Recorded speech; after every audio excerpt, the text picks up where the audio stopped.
particular. Yeah. We imagine a future. And our imaginings are fires. I have 1,000 questions. How comfortable are you, celebrity mastermind style, in your knowledge of Oppenheimer? Because you've said that you began with sort of a Wikipedia level general. Now that you've been through the Looking Glass and gone through this incredible experience with Christopher Nolan, Yeah. do you feel anything resembling an expert? Because his life is just... Yeah, it's kind of vast. Here's the way I approach things. When Chris called me up, which was a shock out of the blue, and you will be wearing a mask this time. yeah, finally. I promise you. He told me, and like you said, I had a very superficial, really, understanding of his life. I knew about the Manhattan Project and the Trinity test. I didn't really understand it. Nothing really kind of before or after. I had about 6 months as well, so you just start to dive in. I won't understand it. And there's so much text there, so I just dove in. Until they've used it. Then also I did a lot of work from the outside in, on his physicality, his voice. Theory will take you only so far.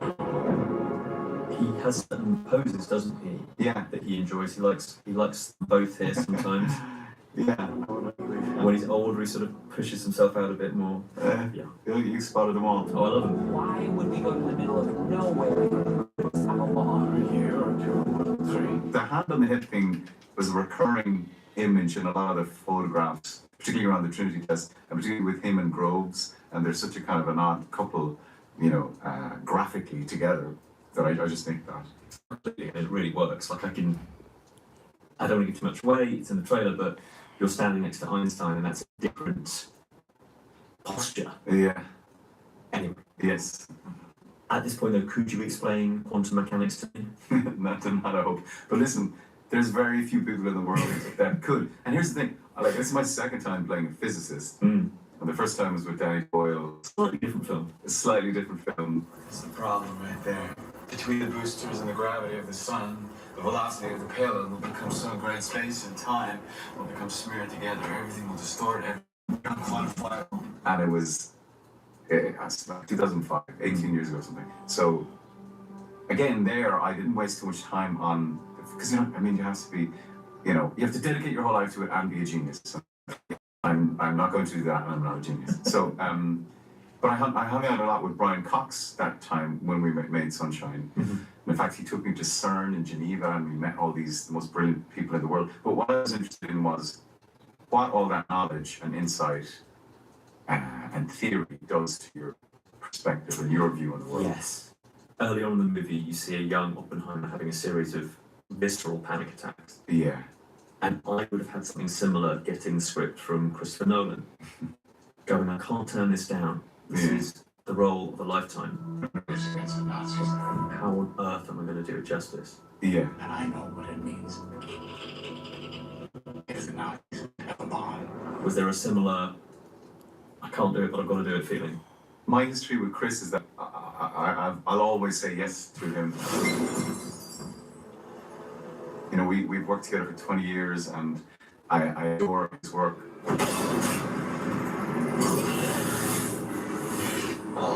Having trouble. I think he's one of the greatest directors of his generation, one of the greatest living directors. There's no one making films like him. So, to answer your question, you just say yes. You just say yes. I know any actor in the world would say yes to Chris.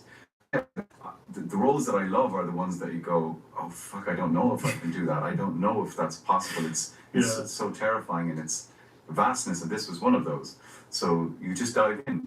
I led very heavily on Chris throughout the whole process. Because he is the expert of experts, and you can ask him anything, and he's got this perfectly just so answer for everything. Yeah. It must be such a warm experience going, he's always there.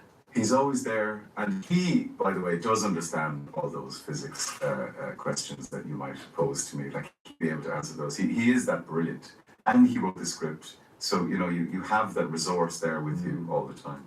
I love that scene where you and Emily Blunt are flirting with the question of, can you explain quantum mechanics to me? Yeah. And I went, I don't know how you're making this sexy, but well done, guys.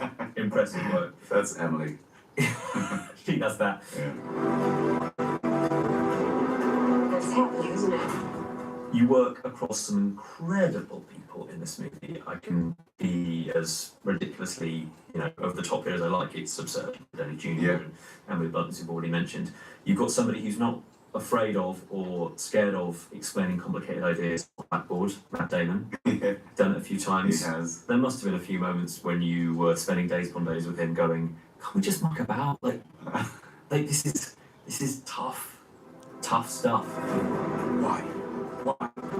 How about because this is the most important thing that ever happened in the history of the world? Was there room for any sort of levity, or was it always focused? It was both. There was incredibly focused, and then in the very brief downtime that we had, there was a lot of joking around. And I know Emily from working with her before. Matt's very very close with Emily. Just one euro. Yes, indeed, and they're neighbours in New York. And Downey is one of the funniest people you could possibly meet, one of the most entertaining people you could possibly meet. But again, so rigorous and focused in the work. And like for me, every day, you look at the call sheet and you say, "Oh my God, Ken Branagh is in tomorrow," or Gary Oldman is in tomorrow. It was Who's now done Truman and also Churchill? yeah. Can someone get him Stalin? He needs the hat trick. I want to see it done somehow. But you have to channel the voice as well, and Yeah. the ages. Yeah. How did you begin that work? Well, like from the beginning, we didn't want to do an impersonation or an impression. That's not part of my skill set at all. However, like he was very distinctive in the way he spoke, and that kind of timbre and that pitch that he had. Now I am become death, the destroyer of worlds.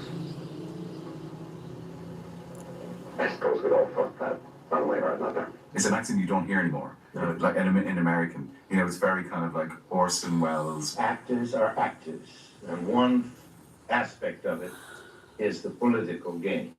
Rogers, kind of from that same world. Yes, Mr. Rogers. Yeah.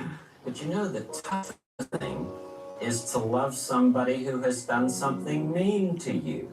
I never thought he'd come up in an Oppenheimer. But yes, I'm with you. He was a reference for us, just in terms of the tone, really.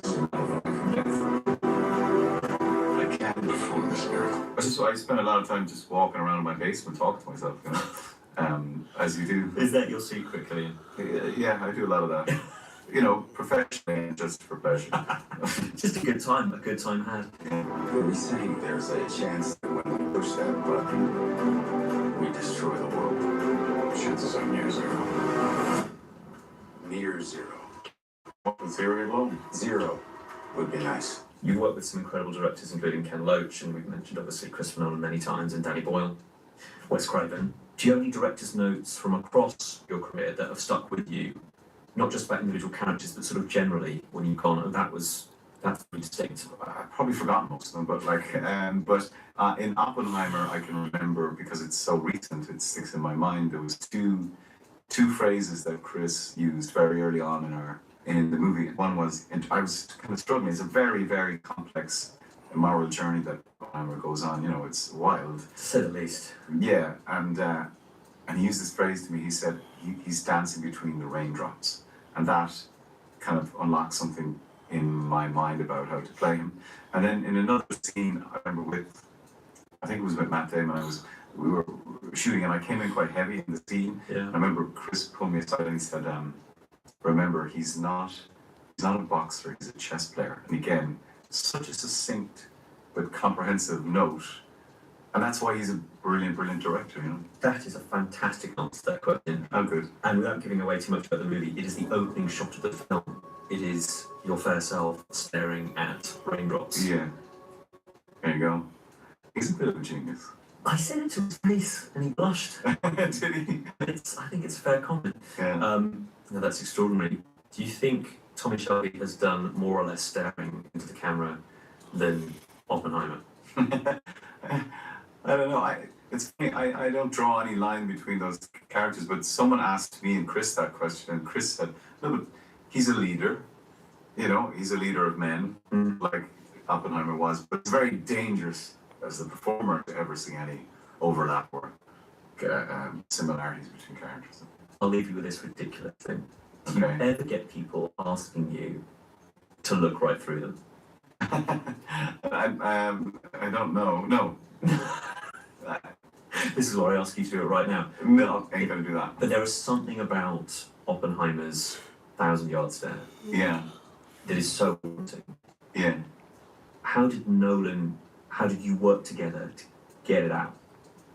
Well, we worked together very closely. I did want to do something kind of with his eyes as well, because I felt like it was a very wide-eyed thing that I wanted to give to him. Very like, Yeah, and I feel like that's just the pressure of his brain and his head.